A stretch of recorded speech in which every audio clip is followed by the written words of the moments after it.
Good morning, everyone. Today I want to talk about my little experience while eating a strictly only fruit diet for about 2.5 months. All I ate was fruit.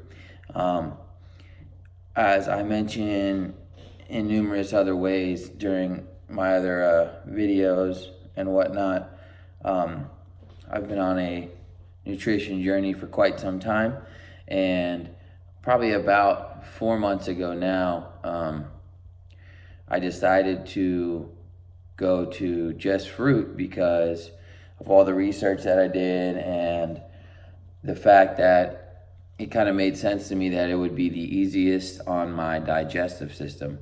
When you think about fruit and how easy it is to digest, you can just think about the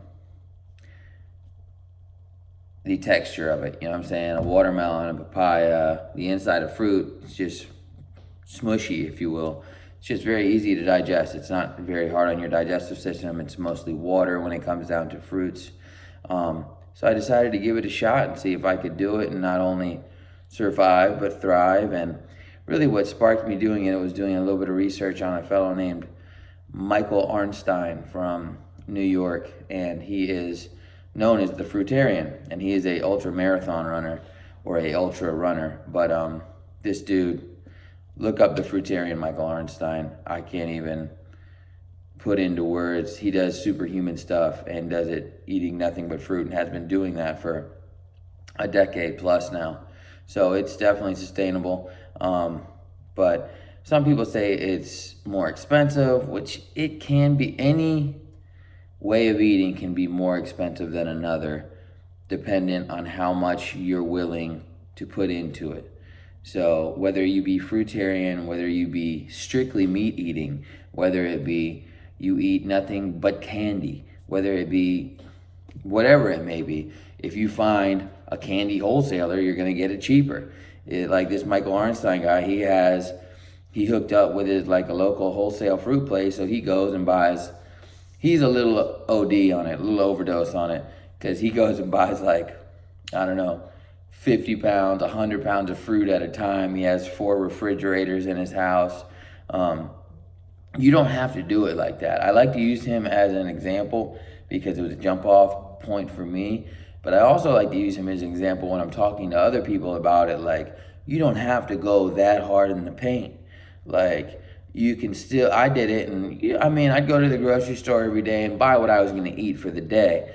And also during my time, another reason why I chose to do it when I did it, I knew I had about a month trip to Thailand coming up, and Thailand is fruit heaven, to say the very least. I'm going to be posting a video shortly after this of the Muang Mai fruit market in Thailand, which I ran to every morning at about 4:30 and became friends with all my peeps in Thailand. Pom put tai dai nin noi. And yeah, if I lived in Thailand, I probably wouldn't be. I started eating vegetables and stuff again, but that's it. But golly, the fruit over in Thailand, it's a whole nother ball game. It's just,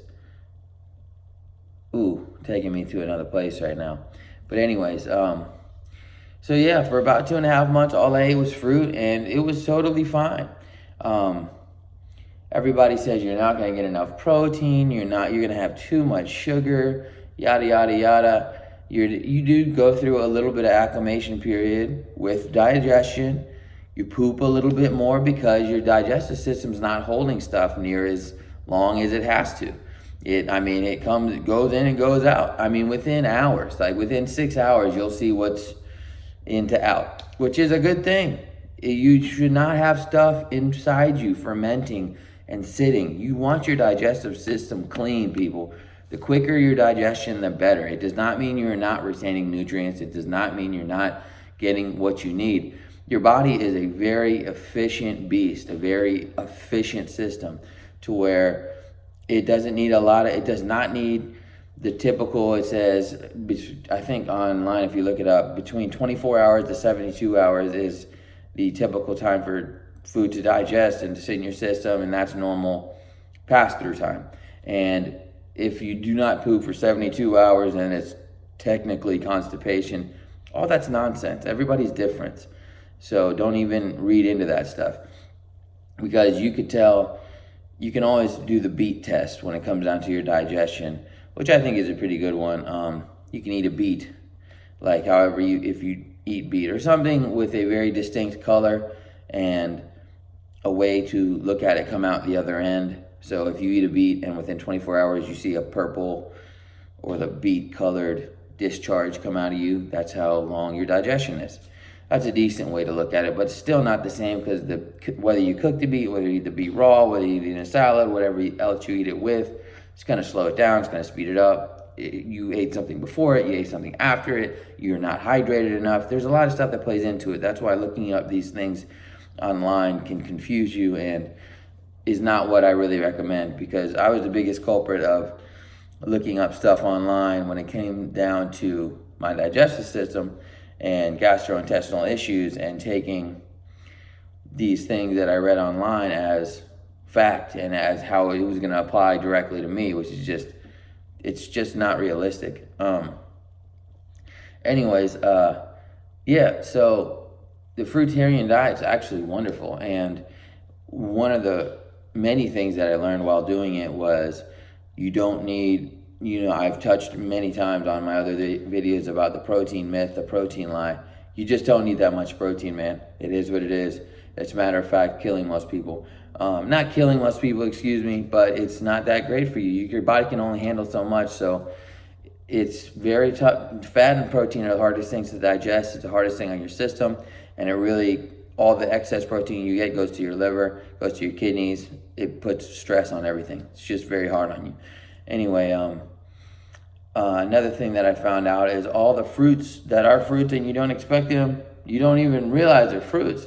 Tomatoes, cucumbers, eggplant, okra. Okra is a fruit. I believe the definition for fruit is just the part of the plant, the edible part of the plant which bears fruit, which contains a seed. So anything with a seed inside it is a fruit. Okra, eggplant, chili peppers, almost all peppers are fruits. Jalapenos, that's a fruit. Cucumbers, tomatoes, then you got bananas, dates, and then in Thailand, all the fruits, like, get into like crazy fruits because they are so good. Rambutan, which they call nook in Thailand. You got rambutan, you got jackfruit, you got snake fruit. There's real banana, there's red bananas, there's blue bananas.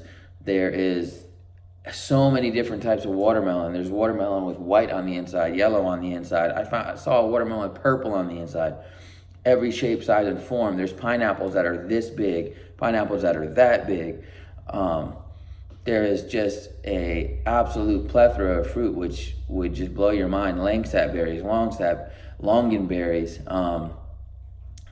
What were some of my favorite ones? Mangosteen. Get some mangosteen in your life. They were actually, it's a fruit which is indigenous to, I believe, Southeast Asia, but they were banned because of fruit flies in America, I don't know, like 10 years ago or so, but abundant in Thailand. But you can get them here now, but they cost a little bit more money. And the last fruit that I'll touch on is the durian fruit. Everybody says you can't find savory or sweet with fruit, and that's, actually it's funny, after eating that 2 months of fruit, you do find yourself kind of wanting some savory, because you do get a lot of sweet. You can find some savory fruits, like eggplant savory, and you can, I didn't cook at all, I went completely raw, but you can cook the eggplants, you can cook cucumbers is another one. If you bake a cucumber, or you saute a cucumber with other stuff, or just by itself, it's very tasty, and you can make it taste pretty interesting. But durian, the durian fruit is also known as the king of fruits, absolutely full of fat, and durian's kind of infamous. So you do your own research on durian. I liked it, like everybody else. It's one of those things, you smell it, it smells like garbage, all that good stuff. You'll read about it if you want to. And you'll be looking, it's one of those foods you go, It's one of those, everybody's had a food like that. You'll get it if you ever try it. But avocados, there's tons of, also you can get tons of fat from fruit as well. And the seeds of fruit, if you really want excess protein and fat, you think you're not getting enough, Eat the seeds and stuff. The reason why we throw out apple cores and we even throw out the skin on fruit, skin's got tons of protein too, is because that's how we were raised and told to do. That's not necessarily meant to be thrown out. Like the skin on an orange and stuff, full of nutrients, triple the vitamin C, yada, yada, yada. We just started throwing it out because it's not too palatable for us. You're more than welcome to eat it. Anyways, yeah, so that's the fruit diet and what I learned on that. And just wanted to share my experience with everybody and let everybody know it's totally doable. It's totally good. Last point I'll make is you don't have to drink that much water. My first 2 weeks, I kept slamming water like I always do. I always make sure I'm hydrated. And whoo-wee, I was peeing all damn day because I was eating a lot of watermelon and grapes have 92% fruit. Watermelon's 96%. Watermelon's 96%. So just be careful in your hydration because, I was peeing a lot. But anyway, there you go, everybody. Hope you enjoyed it. Like and subscribe if you did. I'm on my fruit market thing coming up. Cool.